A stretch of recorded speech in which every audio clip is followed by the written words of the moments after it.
honestly, I'm like so glad to be back doing this again. I think it's been like 2, 3 months. It's been a minute. Have an amazing guest. It's crazy how we actually met. We met.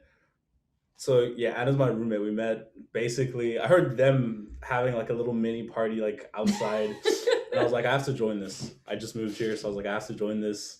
Then we ended up like speaking a little bit, and she told me she did music therapy, and I'm like, whoa, what the hell? I've never heard of that before.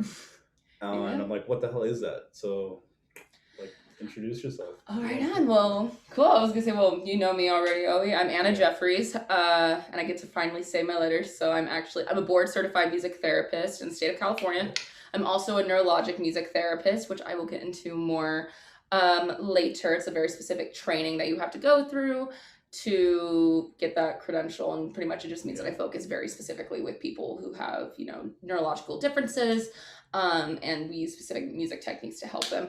But yeah, no, I am a music therapist. I work with a huge range of clients. I don't know if you want me to give my little elevator speech as I usually I guess. do. Yeah, get into it. Get into it. I So like, if you had to describe like music therapy, in like in a few words, what would you describe it like as? I always say that music therapy, so you always think of any kind of therapy, talk therapy or psychological kind of therapy. You think of, you're talking it out. Physical therapy, you're using exercises. Music therapy, we are still achieving those kind of goals, like goals any of our clients need, whether that be under the physical realms, musical, emotional, psychological, cognitive, speech, anything under that, but we address it through music. So it's a very goal. We have specific goals and objectives that we use for our clients, and it's all evidence-based. So we have journals for like 40, 50, longer, probably like 100 years past that we base our practice off of. So it's not just like, a lot of people think of music therapy and, you immediately will go to, music is my therapy, which is still great. I always love that. Absolutely is. But that is a thing. But music therapy specifically is done by a board certified music therapist. And it is that evidence-based practice that we have been researching forever. So let's say I'm a new client. Okay. And I come in. How do like you assess like what kind of like instrument or like what I would need? Like how do you decide that? That's a good question. So we have a bunch of different types of assessment tools. Depends on what your needs are. So if you came into my office, let's say. It depends on what your needs are. If it's more of a speech focused, if you're more of like a speech focused client, we would use very specific kind of assessment techniques and use different, like if you're having breathing troubles in particular, we would give you a recorder or like a woodwind instrument. And so it can teach you how to like breathe while making a noise. There's some very, very wild instruments out there, by the way, I'm going to let you know, that can help with a bunch of different things. If you're having, a lot of like fine motor problems, we're going to try to teach you how to play, ukulele or piano or something that can really practice that. We will slowly, obviously, we're not going to be like, here's an instrument, use every single one of your fingers, good luck. We're going to slowly transition you into that. It really just, again, depends on the client. The instrument is more of an accessory than it is the primary thing. Most of my sessions, I go in with a guitar, and sometimes I'll have like the coveted music therapy instrument is an egg shaker. It's a little shaker about yay big, and it's literally shaped like an egg, and so it's like the music therapy instrument, and we give them out sometimes, but I usually just have a bag of like tambourines, shakers, bells, all that kind of stuff, and with my guitar, and it usually is just singing. Again, it just also depends on the population and what their needs are. So I know it's kind of a hard, it's a hard question to answer in that specific way, but if you give me like a very specific scenario, I don't know, that just like sounds really interesting, and I want to go into like, have you ever seen any like miracles like happen where someone had, or like what's the first? I can already like see there's like something that comes to mind. I have some clients in particular that like I think about them and it like makes me want to cry a little bit. Again, like I was talking a little bit more, I know I keep going back to speech. That's my primary focus. So I have a minor in speech language pathology, and that is like my primary go-to. And that is where I've seen the most substantial progress, like that kind of, miraculous feeling where you look at a client, you're like, oh my God, these techniques work. Like I'm watching it in front of me that 1 second ago, someone couldn't say butterfly, or even easier, like butter, like even just the word butter. So were they like stuttering or? Stuttering, there's a thing called dysarthria, which is a disorder where like your muscles in your speech, anything that helps you speech, like they physically just do not work. It could be any kind of speech disorder, and it's sometimes they have a very hard time just saying a word that they'll try to say butter, and it might come out like, or what's the one I always do? I can do better, but it's be like butter, instead of like butter. And then through a specific technique, which again is the NMT techniques, the neurologic music therapy, you use them and it just kind of flows out. I can immediately think of one of my clients. He's what got me initially into it. When I was in college, we have to do, for people who are clinical, you have to do a practicum every semester while you're in college. So you have to go like actually and practice what you're. So wait, I know we're sidetracking. That's okay. You said you went to a specific college for this. I remember outside you were saying, like how the hell did you get into that? Like getting into a specific college. Well, I always knew I wanted to be a music therapist. I always knew it. From growing up, I actually had a hospital experience that I saw a music therapist in action, and I was like, that lady is super cool and I want to be her. And so I knew growing up, and so a lot of colleges have a very specific music therapy program, which you have to go, fun fact, to a 4-year accredited college or get your master's in it to actually become a music therapist. It's like part of the curriculum. And I was looking at schools, and there's really only in the West Coast, I think, I want to say like 4 or 5 schools. I think that do it. Yeah, there's like one in Arizona, 2 in California, 1 in Washington, and 1 used to be in Oregon, but I think it's gone now. I think the school literally closed. And so I just so happened to, I knew a bunch of people who went to the school, which I went to University of the Pacific in beautiful, terrible Stockton, California. And so I knew a lot of people that were going there. It was only like 2 hours from my hometown too. So I was like, I kind of just like have to do it. Makes sense. Yeah. And the school is also, I think it's, and like, I don't know if it's definitely the best on the West side. It's one of the best in the country for music therapy for sure. So I got in and I was like, I gotta do this. I have to do it. And it was the best decision I ever made. It was great experience. And did you have to go into like any so you said you did 4 years, then did you do like another 2 years of I don't know what you would call it, like practicing or just like being an intern or something like that? So I actually got 2 years of practicum, that clinical experience, embedded into my junior and senior year in college.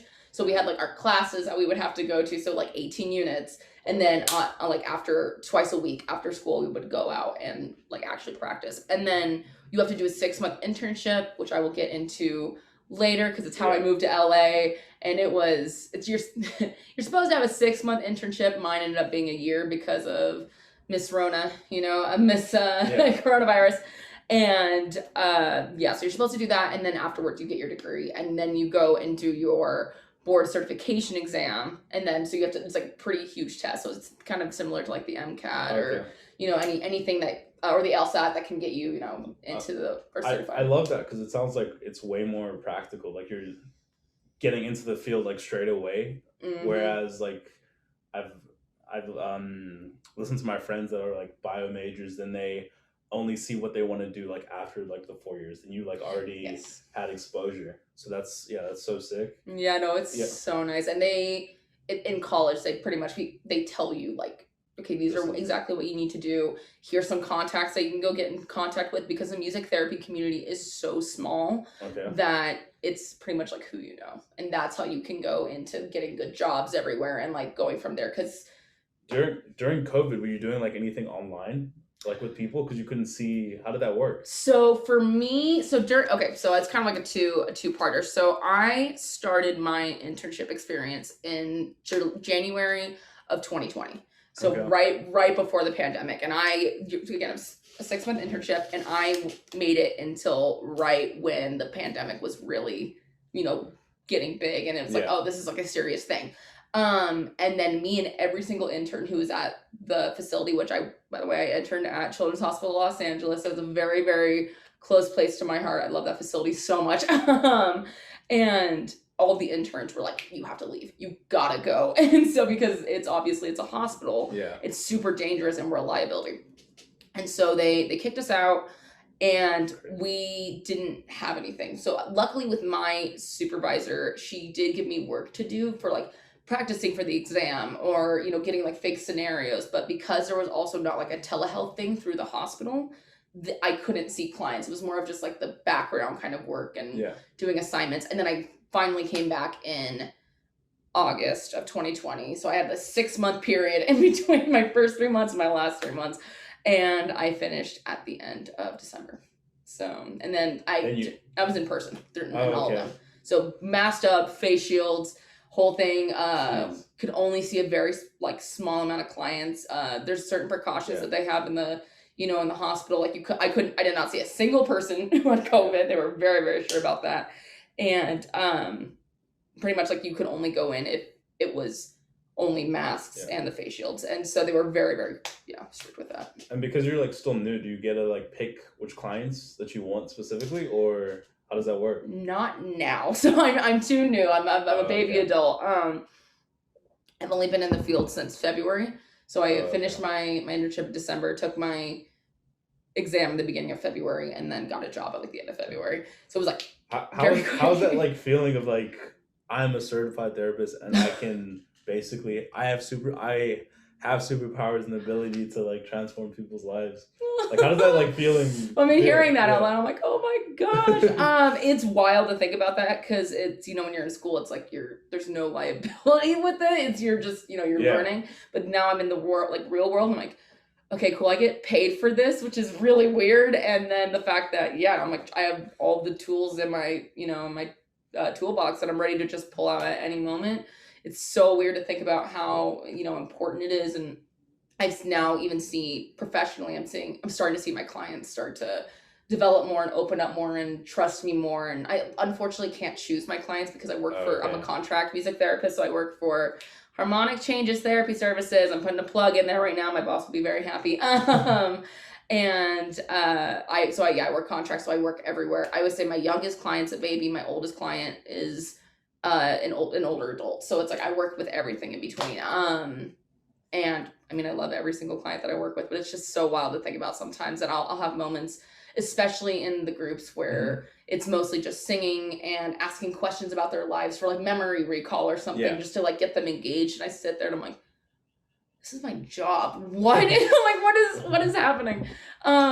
It's a crazy thought to think about. Do you feel like a lot of like responsibility because you can affect someone's like well-being? Because I'm sure something you say, we were just speaking about that like before, like words matter so much. So like you're basically implanting like thoughts in the direction of how they're gonna feel. Like how does that feel?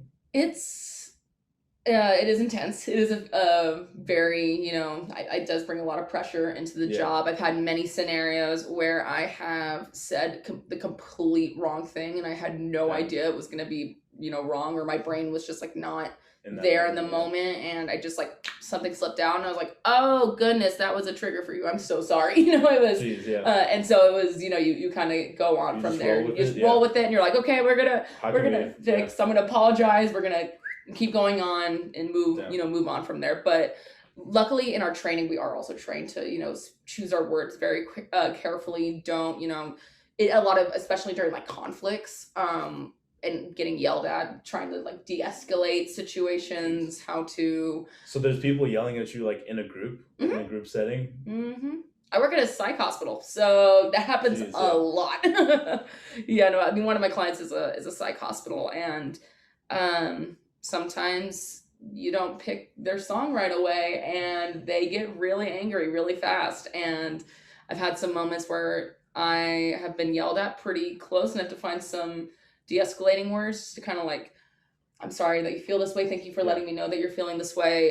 Is there like security like right there? Like, have you ever like felt like that your life was in danger or just like felt threatened in that way? I've never felt like my life was in danger. I felt threatened before because sometimes psych hospitals right now and a lot of hospitals are very understaffed because it's just really, it's a hard time, especially with COVID. And it's not usually the best place to be working at. It's not, the most cheery and yippee, yippee-ki-yay kind of a thing. And I've had moments where there was no security there and it was just me. Usually I'll have a door open. I'm always sitting by a door. I make sure I'm trained to, just in case if something were to happen, to like dodge it. But I've never gotten to the point, knock on wood, where like, where I've actually had to, get out of a situation. I have had clients fight in my group before. They just like fought with each other. And that was kind of the most insane thing. But I've had moments where I've had to like, be like, every word I can say right now and every action in the next like 20 seconds can decide, like, can immediately change how everything's gonna go. And so I luckily have made hopefully the right choices because I haven't been hit or anything. I've had people get in a fight and I've had like water thrown at me before, but that's kind of. Have you heard like colleague stories of people feeling like they were threatened, or is it like because you said it's a small community, so I'm sure you must. Yes, I actually one of my best friends works in a prison. That's a huge place for music therapy. It's forensic music therapy. It is phenomenal. Like VA homes, again, prisons, a lot of psych units in a prison. It's all rehabilitation, in that sense. And I've had some of my friends, I've heard some stories of it, like specifically in that scenario. It makes me feel very good that I don't work in, and I'm like, that's not my setting. It's a setting for a lot of different people. That's not mine. I'm very happy that I don't work there, but those are certain times where you're like, it's the things that they have to go through. I can't say like specifically what it is, but like the things that they go through are pretty insane. This is wild. And so luckily I just have to de-escalate. But. So you've been there for like 5 months now, and how do you, because I'm sure there's been days where you're like, damn, like I don't want to, like obviously that's anything in life. You're like, I don't want to be here right now. And like, I'm just like having a rough day. Like, how do you cope like when you're feeling that way? It's something they kind of teach us. It's not, forced upon, but it's kind of encouraged, is kind of keeping on that therapy hat or like the therapy mask where you might feel really crappy going into your sessions and you're like, I'm just tired. I didn't sleep well. I got in an argument with, my friend or my significant other or something. I really don't want to do this. And you just have to force yourself in that moment to just put on that hat or put on that mask and be like, you go in there. Nothing else matters. Nothing else matters in the day. So what's your superhero name since you're putting on that mask? I don't think I would love to get one. I was going to say deflecting. That's my answer. The deflector. But I'm sorry. Just putting on that mask and just be like, or the ignorer, I guess, be like everything doesn't exist. Go in, and actually most of the time I go in and those days end up being like the best days. And I mean even like the psych hospital, I work in both adolescents and adults, and especially like my adolescent days, I'm like, I'm so tired, I've been working all day, and I go in and I'm like, man, these kids are great. I'm like, these kids are so fun. And it's the clients will usually, I just know like once I'm in there it's gonna be so much better, but it's getting there. Oh yeah, it's like with so many things. I think about that like when I go to the gym. Yep. It's like once you like that buildup of doing it, or like even meditating. I recently got this like it's a meditation. Yeah, I saw that. I was like, that's awesome. Like, what is this? Yeah, it's like a meditation like beanbag. It's a nice one to keep it balanced. Exactly. Yeah. So what are like some other like coping? Do you like meditate? We're speaking about like chakras and energy. Yeah. I unfortunately do not meditate. I should. But actually a big thing with music therapy, and especially like in our training that I feel like isn't in a lot of trainings, is the importance of self-care. Like self-care is so big in my career that it's like you can't help others if you're not helping yourself. So I make sure, I really take care of myself. I do things that I need to kind of come down from my days. I've been, Give us like an example. If I'm having a really hard day, I make sure to really go home and exercise. I have journals that I if I have like a really rough experience or a really funny experience, I like write down all the experiences in my journal. Also because I want to be like in my 60s or 70s and be like, oh my God, I forgot that happened. So journal. I mean, I was wearing a shirt that said going to therapy is cool. I am a huge advocate for therapy. Therapy is so important.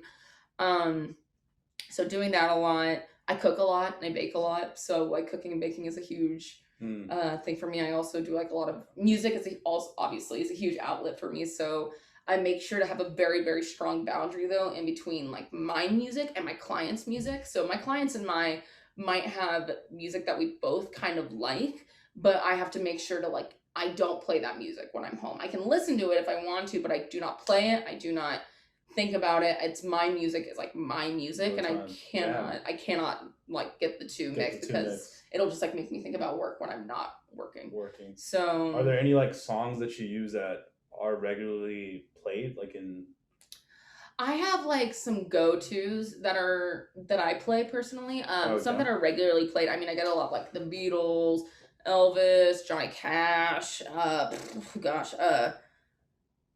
I'm trying to think of like modern, like even I get like a lot of like. How do people usually pick the songs? Is it just like something that reminds them of their childhood, or? Oh, I prompt them. So I usually again one of the interventions we use is like a song share, which everyone's like, oh, I mean, yeah, I guess that's kind of music therapy because you're sitting there, but it's obviously you listen to the song, but it's the questions you ask before and after that are really the music therapy part of it. Because we're not like LPCCs, like the licensed counselors, but we have counseling training. So we can do just like basic counseling skills. And usually I will ask my clients, like, what is a meaningful song that you've been listening to, something that's been helping you throughout your day, something to say hello, something that has been bringing you joy, something that helps you. I'm like, it doesn't have to be like I'm so happy, da da da kind of song. Like it can be a song about, I don't know, like about like a lot of, I always think of with my adolescents at the psych hospital, a lot of the songs I choose are about like suicide or about like life in gangs and stuff like that. And it's, sometimes it can be really triggering, but it's also in those moments where they can choose songs that represent who they are and what they've gone through. And we sit there and we talk about, how does it connect with you? What lyrics in the song really resonate and like stick out to you? If other people in the song, if I see them start like bobbing their heads a little bit or like, kind of getting into it, I ask them, I'm like, what? Is it always like group setting or is it like individual? Not always. My individual clients, though, are very specific. Usually song shares are going to be in a group setting. Yeah. My individual clients are very like specific goal oriented based, and a lot of them are have like developmental or intellectual disabilities. So it's more of like developing different kinds of like social skills and cognitive skills and physical skills. Where I choose the songs mostly, or I'm like, what songs do you kind of like in that situation? Or I'll ask the parents, like what kind of songs do they listen to when, you're with them, or if you like you leave them in the room for a little bit, what do they play? And that's usually kind of where I go off of, but most of the time it's like very like we either will write a song together or I have my own songs that I know work. So, Are you like, do you plan on doing this for the rest of your life, or? that's the I know that's a hard question. It's kind of like people that say, oh, what do you want to do in the next 10 years? I know I usually hate that. I hate that question. I don't know if I'm going to want to do it for the rest of my life. I'm definitely going to want to do it for the next giant portion of my life. Just because I'm now working and I'm now seeing, what's really cool, in this job. I don't think I'll ever stop doing it. I think it'll be like a side hustle maybe. Or so you can do that too. You can do part-time. Yeah, you can do part-time and kind of have it as a side thing. I know a lot of people who are like performance musicians, or they have a band, or they're like singers and something like that, but they're also music therapists on the side. So like their main gig is writing music and producing music for just the general public, and then their side gig is they're also like very good music therapists. That's so cool. It's really cool. One of my coworkers who just left did that and to go pursue her full-time music career full-time. And yeah, it just kind of depends. I have thought about becoming a licensed speech language pathologist and using music therapy specifically through that. I've also thought about I know ASL, so I know thinking about like ASL, American Sign Language. Oh, okay. Yeah. Like I use it. Like I know American Sign Language, so I've thought about like getting into that and getting my interpreter's license and going further. It's just a big question. It's like an endless, it's quite endless. So I want to be an advocate for music therapy forever. Will I be a music therapist for the rest of my life? Who knows? Who's to say? Who's to say? Let's get into the juicy stuff. Ooh, okay. All right. Please, I'm here for it. And this is like, honestly, I'm just like free bowling it. How, I know you said, yeah, you have a boyfriend like right now. Did you meet him in LA? I did. Okay. Yeah, no, I did meet him in LA. So what's that story? What's that story? I'm sure he's gonna love this when he watches. I know he'll love it. He and I actually we met on Bumble. So we're one of the Bumble relationships, which is like I always thought I would have like the really cute like meet cute story in LA. Yeah. Oh my god, like every movie. And I didn't. And so we met on Bumble, and it was kind of like an instant like click. And we dated for a while. And we dated for a while, and then we kind of just went separate ways for about 4, 5, 6 months, like around there. And then we just I went through a really hard time in my life.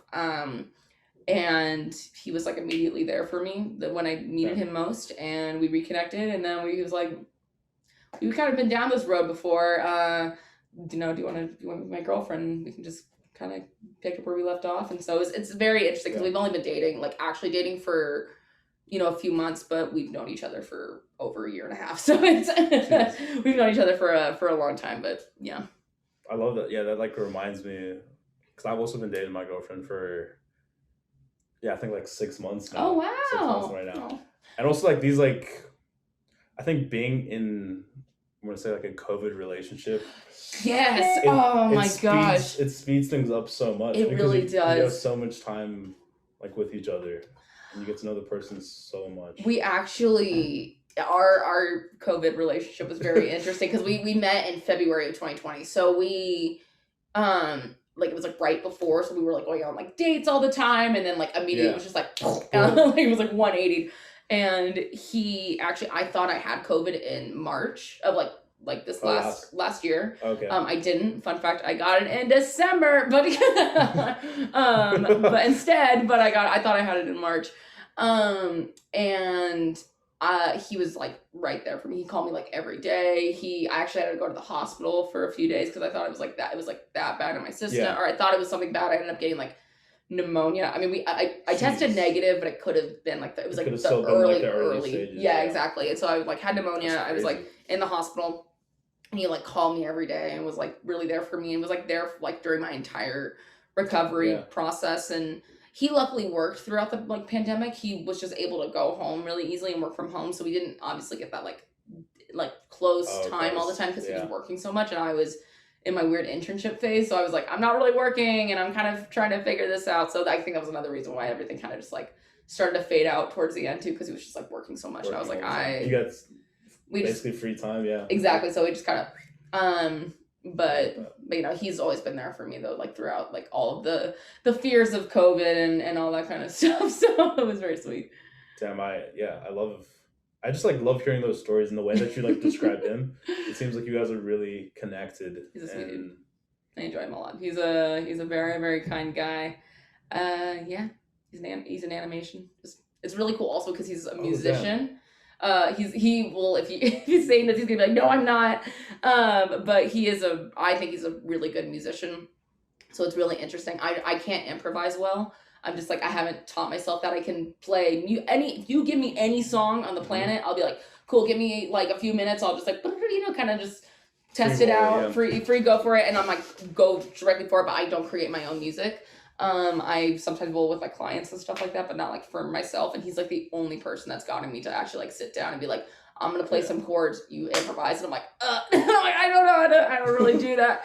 And we'll sit down like just having like little jam sessions together, playing like uke and guitar and stuff. What do you think's like been just like a happy moment like at work, or just like when you made like someone smile like recently? I think I had a funny moment today that was really good. I mean, I feel like I make my clients smile every day, but I've actually I can say a little bit. I work with a huge range of clients, and one of the client groups I work with is a recovery center. So it's recovery for anything, or recovery for like any substance abuse. So like it's actually very interesting because they're very focused in like the LGBTQ plus community. Like that's like their main focus, and they've been having like a lot of stuff going on recently, and they're like sober living houses, and they've been telling me about it. And I was just like, you know what?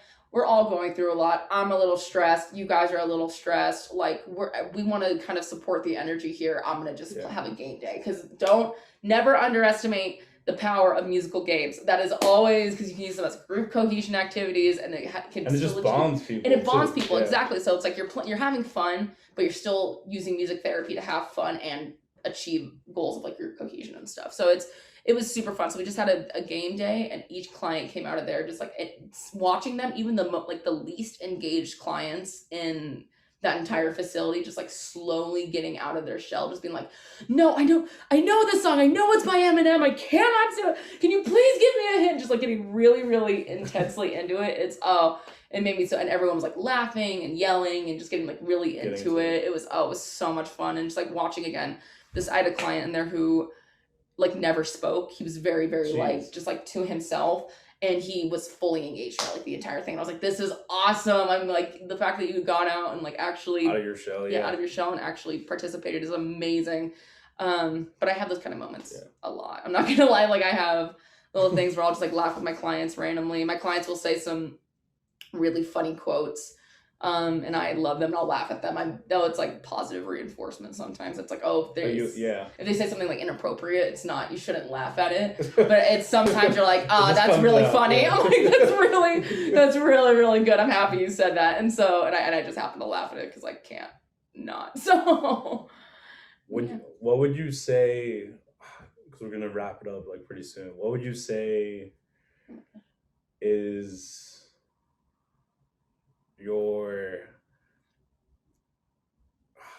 I'm trying to like word this like the right way. What would you say is your goal of this year, just like with your job? Is it like to learn? Let me like get more into like detail. Is it like to learn more about like what you're doing, to be more in tune with your clients? Mm-hmm. What is your goal for this year? I know it's like a pretty open question.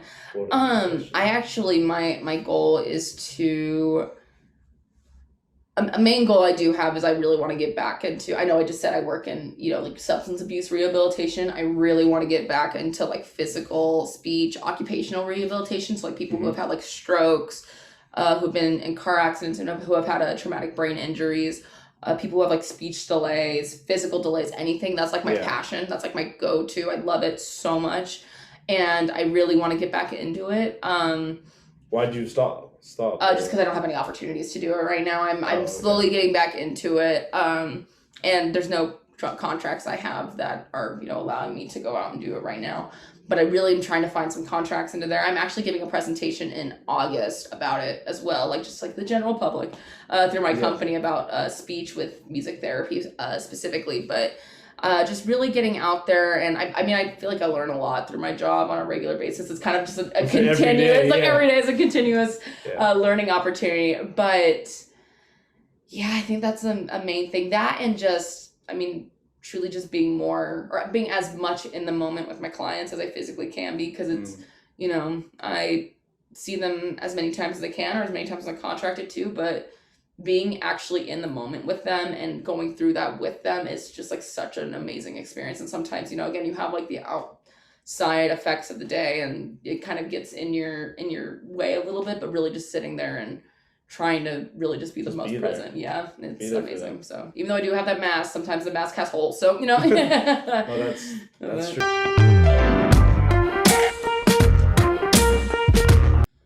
I know you're like speaking about the ISO principle. What is that exactly? So the ISO principle is this really amazing technique that we use in music therapy, and I encourage anybody who's listening to try it out at home. Anybody can do it. And it is a technique where you match your emotion where you were at, like in the moment, with the music that sounds like that. So I always say, if you're anxious, you play music that is very, intense, loud, fast tempo, just like really, I usually think of like heavy metal or, screamo, or really intense like EDM, or anything that kind of gets to that point where they are really energized. Or it can even be, depression, or you're feeling depressed, you play more of the sad music, things that really bring out a lot of emotions in you. And then you think of the one music that can match that first emotion, and then music that can match the emotion that you want to feel. So again, let's think anxiety to calm. I always use that as an example. So starting off with like that first screamo, EDM, whatever you want, you know, as the first song, and then as the opposite side, the calming, you know, vibe of it, or the calming side, you want to play classical music or just a song that's very grounding for you, maybe even like nature sounds or I don't know, anything that you think of immediately calm. But the caveat of this whole thing is that you don't want to just go like anxiety neutral, like you don't want to like just go you don't want to just go like immediately into it. You want to slowly transition in between. So and you transition that into like songs that you're playing, or for people at home, I mean, making a playlist out of this. Just so songs that, because I always say music for everyone is different, you know. I think of I always used the example of Be Okay by Ingrid Michaelson as like a very neutral song. Okay. But I know a lot of people who hate Ingrid Michaelson I don't know who that is. I won't even lie. For a lot of people, Be Okay is a very popular song. And everyone's like, why would I want to listen to this? It's like, this makes me upset. So it's, you know, it's all very person preferred, I guess you could say. And so you want to start with that very anxious, the song that makes you kind of matches that anxious level, and then slowly bring it down to that calming. It's like the next song after that first anxious one would be like something that's still pretty anxious, but is a little bit, you know, more calm, and then gradually just going like further and further and further down to complete calm. So it should be at least 5 songs. I always use it like a minimum of 5, but really it'd be great if you could do like 20, 40, That 60. Honestly like reminded me of this like moment last year during COVID. Please. When was it? I think it was like April, like when things were like starting to settle down. And like I hadn't been, I think for that like first month and a half, I hadn't left the apartment building. I was staying with my uncle. I hadn't like left. Maybe I think I walked like outside, but like honestly I hadn't left. And I was just like anxious, and I went on this like drive, blasted like just every type of like a music motion, and that like I felt so good after. So I can imagine how that works. I think I honestly do that all the time. I just I use music as therapy just without like knowing it, because when I wake up I just like try to get into that like mood, and I've noticed if I listen to depressing songs, like I generally like feel depressed like after, or absolutely like you can get into those. I mean, I always say that music, you know, is I mean music therapy, like the job is obviously a little bit different, but using music as therapy is so important, especially if music is like a huge part of your life. Finding ways to really, you know, work with it, or make these playlists, or certain things that you can do through music to help you out on a regular basis. There are so many resources online, on like YouTube, on Spotify, anything that you could do for yourself, because music therapy also does focus around so much. Do you have like playlists like on Spotify that you would like recommend? Oh, that I can like give out? Oh man, I was gonna say I create a lot of my own. Or you can like we can put them in the link, because I know like honestly mental health is like something that's just not spoken about enough. You know, like, for people at all. And I would generally, any resources or any musical like therapy resources, I would like link them all. I will below. Absolutely give you all, but first things first, I will say 2 things I can tell the camera. First thing, which is I learned this from my job. Any song by India Ari, if you're really thinking about, if you are having like many kind of emotions of like body negativity, or like you're really like not feeling good about yourself in those moments, India Ari, like India like the country ARIE, amazing. She's amazing with everything. And then if you want like a very grounding song, Be Where You Are by Bird Talker is like a great one. It's literally, it gets you to breathe and kind of sit where you are. And then I will also I'll put in some more resources, you know, I'll send them to you so you can attach them, because mental health is, like I said, it's not talked about, and it's so important in using music to help yourself in any ways, you know, so important. And I feel like it's only like getting brought up in sports now, like with athletes. Only like right now. Like, I'm sure you saw like what happened with Naomi Osaka. If you guys didn't see, she opted out of like doing like any media coverage, and she took the fine. I think it was like a very hefty fine, like $50,000. And for her, like it wasn't worth it. And people were like, oh, she should be like this and she should be like that. But like we've never been famous, we've never been celebrities, so you can't imagine what she's going through. Exactly. Yeah, no, it's finally, seeing that it's now becoming such a norm, and it's a big generational kind of thing too that I've been seeing. You know, a lot of my clients who are older adults don't really go into those moments where like, how are you feeling? They're like, oh, I'm fine. And I'm like, no. How are you feeling? How are you feeling? feeling today? And they're like, oh, I'm good. I was like, okay. Yeah. I want to go into how you're actually feeling through a lot of this. I love that you're feeling fine, but there's something deeper in there. That but going back to that, mental health is finally coming out. It's becoming such an important thing. And again, I always say I advocate for therapy. And just finding that it's so important to be focusing on the, and sports in general life anywhere. So, because honestly, personally for me, like, I can't even like think about how many times I just have that autopilot response when I'm speaking to anyone. It's just like, oh, I'm good, I'm fine. Yeah, there's a lot of studies about that, which is wild. That's like, it's our human nature to not want to put like a burden on somebody else. Yeah. So like you just say, I'm good. And you're like, so because if you say, oh, I'm bad, or hey, ask, like why? Like why? And then you have to kind of go into that and you're like, well, do you actually care? Or do you, you know? Yeah, I think that's also my problem too. Like in the past, like I felt like people don't really care. Like if they, like they're only gonna be there for like that moment, but then when are they gonna ask again? So it's like, unless you say like, hey, I'm feeling like crap, can you please help me? Yeah. But I always say asking for help is super important. But but yeah, no, it's absolutely, it's such a weird thing to think about too. And again, I'm gonna bring back the generational thing again. It's so wild to just see that it's ingrained from us from like so long. I mean, you can see that like a lot of our parents do that. Our relatives will, kind of do that same kind of thing. It's just ingrained in us, and especially it's okay. Especially for our parents. I think if we like my dad as an example, like I haven't really asked him, oh, like how are you doing? He's been like, I'm bad. He's never like, I can't remember him ever like saying that. Like he's bad. Like he's saying I'm feeling bad, or like this is, maybe he'll say something like bad that he's going through, but he's never felt like, oh, I'm feeling like in a negative, like in a depressed way, or however he was feeling.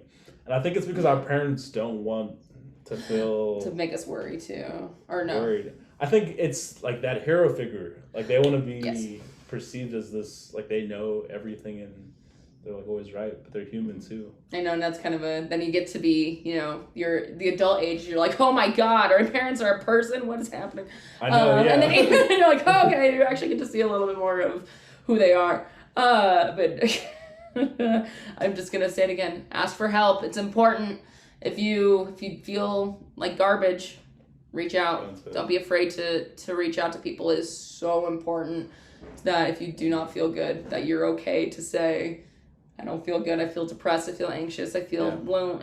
Unless it is going to create more of a negative emotion for you, which it may be uncomfortable, but that's different than like putting you into like a panic attack or, a depressive episode. It's so beneficial to do that. So I think people mistake also like being uncomfortable for like this isn't the right situation that I need to be in. I think sometimes like confronting those demons in that situation, it doesn't feel right, but like an hour later, same thing with going to the gym. It's uncomfortable. Yep. You but an hour later, you feel so good. Yeah, exactly. You feel uncomfortable going in and doing it, but then when you're done, you're like, but honestly, so healthy. Baby steps.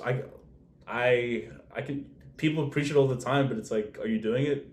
Baby steps. Baby steps, absolutely. Finding, again, music therapy and any therapy in general, baby steps. Just getting, slowly into it is the most important thing. The most important thing is that you're helping yourself. True. Thank you, Anna. I want to say thank you again for being on.